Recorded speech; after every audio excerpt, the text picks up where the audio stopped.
ഞാൻ പ്രത്യേകം ഇന്ന് ഒരു കാര്യം പറയാം.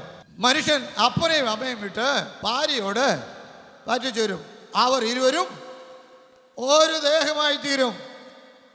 ഇതൊരു മർമ്മം കൂടിയാ. അത് ഞാൻ പറഞ്ഞ് അവസാനിപ്പിക്കാം. അപ്പൊ ഈ കല്യാണം കഴിഞ്ഞ സമയം മുതൽ ഇവർ തമ്മിൽ വർത്താനം പറയുന്നു, ഇവർ തമ്മിൽ ഒരു മുറിക്കാത്തിരിക്കുന്നു, ഇവർ തമ്മിൽ പുറത്തോട്ട് പോകുന്നു. അന്നേരം അപ്പനും അമ്മയും പറയാം, അമ്പോ എന്നാ ഇടപാടാ ഇത്, ഈ ചെറുക്കനിപ്പോ നമ്മളെ കണ്ട പുറപ്പാടില്ല, ആ പെണ്ണിന്റെ ഒരു നേകളം കണ്ടില്ലേ. എൻ്റെ പ്രിയരെ, ഇവരെ തമ്മിൽ യോജിപ്പിച്ചത് ഇവർ ഒരുമിച്ച് ജീവിക്കാൻ വേണ്ടിയിട്ടാ. ദൈവത്തെ ഓർത്ത് നിങ്ങൾ അതിൻ്റെ അകത്ത് അനാവശ്യമായ ഇടപെടലുകൾ നടത്തരുത്. ഈ ലൈവ് കമൻ്ററി കേൾക്കണം ചിലർക്ക്.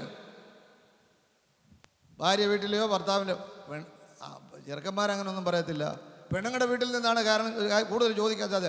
എങ്ങനെ ഉണ്ടടി, ഇന്നെങ്ങനെയായിരുന്നു, നിന്നോട് സ്നേഹമൊക്കെ ആണോടി?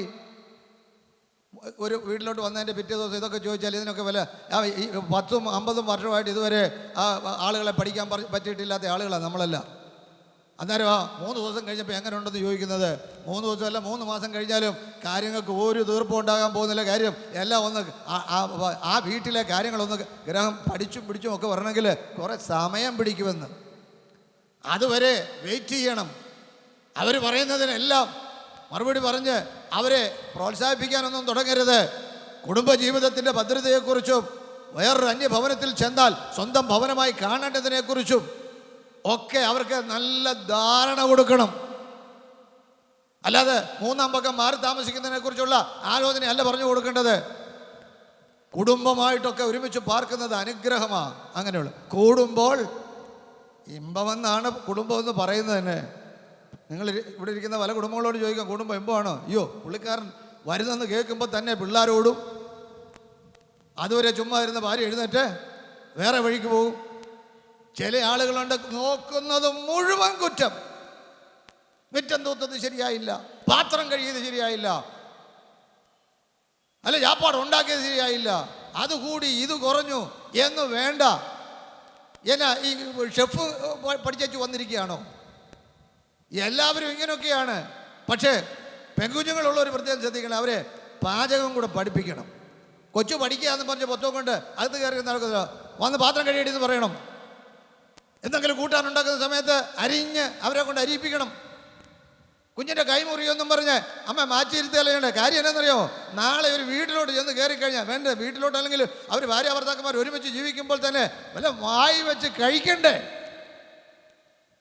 അതോ ഇപ്പോൾ എല്ലാവരും വെളിയിൽ നിന്ന് ഓർഡർ ചെയ്ത് വരുത്തി കഴിക്കാമെന്നുള്ള തീരുമാനത്തിലാണോ? അല്ല. അങ്ങനെയാണ് ഇപ്പോൾ എല്ലാം വന്നിരിക്കുന്നത്. സർവത്ര മോട്ടോർ സൈക്കിളുകാരുടെ വരവും പോക്കുക എല്ലാ വീട്ടിലും. എന്നതാണെന്നറിയാൻ പാടില്ല. ഞാൻ ഒന്നും പറയുന്നില്ല. ഒരു അത്യാവശ്യ സന്ദർഭത്തിലൊന്ന് നിങ്ങൾക്ക് പറ്റിയില്ല, വെളിയിൽ നിന്നോ പോയി കഴിച്ചെന്നോ വരുത്തി കഴിച്ചെന്നോ ഒന്നും പറയുന്നില്ല, അത് കുഴപ്പമില്ല. എന്നും ഇതൊരു സ്ഥിരം പരിപാടിയൊക്കെ ആക്കി ആരെങ്കിലുമൊക്കെ ചിന്തിക്കുന്നുണ്ടെങ്കിൽ അങ്ങനെയല്ല ലൈഫ്. അതിൻ്റെ അകത്തൊക്കെ കുറച്ചുകൂടെ ധാർമ്മികത ഉണ്ടായിരിക്കണം. ദൈവത്തിന് സ്തോത്രം. കുടുംബ ബന്ധങ്ങളിൽ ഭർത്താവിൻ്റെ വീട്ടുകാരും അവരുടെ ബന്ധുക്കളുമായിട്ടൊക്കെ ഉള്ള റിലേഷൻഷിപ്പ് വളരെ നല്ലതായിരിക്കണം. ഇബ്രാഹിം അങ്ങനെയാണ് പറയുന്നത്, സഹോദര പ്രീതി നിധിൽ നിൽക്കട്ടെ, അതിഥി സൽക്കാരം മറക്കരുത്. ഈ പ്രിയപ്പെട്ടവരെ സംബന്ധിച്ചിടത്തോളം എത്ര പേരെ സഹോദരങ്ങളായിട്ട് ഇനി കിട്ടാൻ പോകുന്നത്? ഇരു വീട്ടിലും അപ്പനും അമ്മയും അവർക്ക് ലഭ്യമായി കഴിഞ്ഞു. അവിടുത്തെ സഹോദരങ്ങൾ അവരുടെ സഹോദരങ്ങളായി മാറിക്കഴിഞ്ഞു. അവരുമായിട്ട് അടുത്ത റിലേറ്റീവ്സ് ആയിട്ടുള്ള ആളുകളെല്ലാം ആ കുടുംബത്തിൻ്റെ ഭാഗമാണ്. അവരുമൊക്കെ ഒരു വലിയ സന്തോഷത്തിൻ്റെ ഭാഗമായി നിങ്ങളോട് കൂടെ ഉണ്ടെന്നുള്ള കാര്യം ഓർക്കണം. കർത്താവിന് സ്തോത്രം. ഞാൻ സമയത്തെ ഭയപ്പെടുന്നതുകൊണ്ട് ഞാൻ എൻ്റെ വാക്കിവിടെ അവസാനിപ്പിച്ച് അടുത്ത ശുശ്രൂഷയിലേക്ക് പ്രവേശിപ്പാൻ പോവുകയാണ്.